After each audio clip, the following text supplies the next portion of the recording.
Right, big breaking news చూస్తున్నాము. ఆంధ్రప్రదేశ్ మాజీ ముఖ్యమంత్రి వైఎస్ఆర్సీపీ పార్టీ అధినేత జగన్మోహన్ రెడ్డి గారు ఇప్పుడే తాడేపల్లి నుంచి నర్సీపట్నానికి బయలుదేరారు. ప్రస్తుతం మీరు ఆ విజువల్స్ చూస్తున్నారు.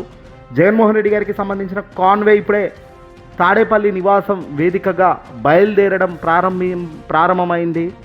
జగన్మోహన్ రెడ్డి గారు ఆంధ్రప్రదేశ్లో కూటమి పరిపాలనపై చేస్తున్న తప్పులపై ఎప్పటికప్పుడు ప్రజల దృష్టికి తీసుకొస్తున్నారు. తాజాగా ఆయన ఏకంగా నర్సీపట్నంలో మెడికల్ కాలేజీ చూసేందుకు జగన్మోహన్ రెడ్డి గారు ఆయన వెళ్తున్నారు.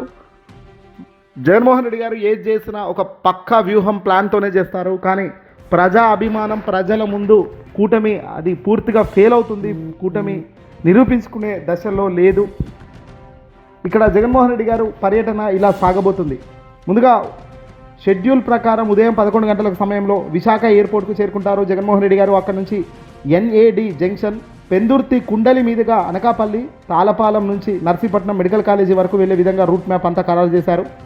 భారీ జన సమీకరణ, అలాగే steel plant, bulk drug park వంటి బర్నింగ్ ఇష్యూస్ నేపథ్యంలో పోలీస్ యంత్రాంగం చాలా అప్రమత్తమైంది. కూటమికి ఎలాంటి చెడ్డ పేరు దేవకుండా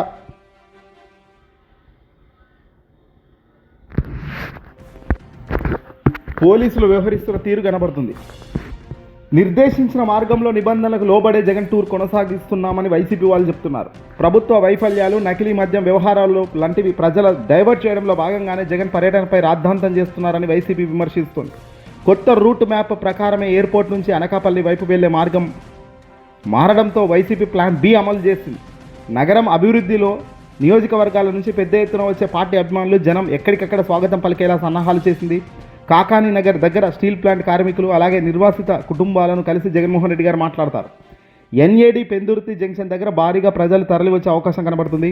అనకాపల్లి ఏఎంఎల్ కాలేజ్ దగ్గర షుగర్ ఫ్యాక్టరీ రైతులు, తాళపాలెం దగ్గర బల్క్ డ్రగ్ పార్క్ నిర్వాసితులు, మత్స్యకారులు కలవనున్నారు జగన్మోహన్ రెడ్డి గారిని. ఒకవైపు అనుమతులు ఇచ్చినట్టే ఇచ్చిన పోలీసులు నిర్బంధ వాతావరణం సృష్టిస్తున్నారు. కూటమి ఎక్కడ చెడ్డ పేరు వస్తుందో, చంద్రబాబు గారికి ఎక్కడ డ్యామేజ్ జరుగుతుందో అన్నట్టుగా పోలీస్ యంత్రాంగం మొత్తం పనిచేస్తుంది. కానీ అలా పనిచేయాల్సిన అవసరం లేదు.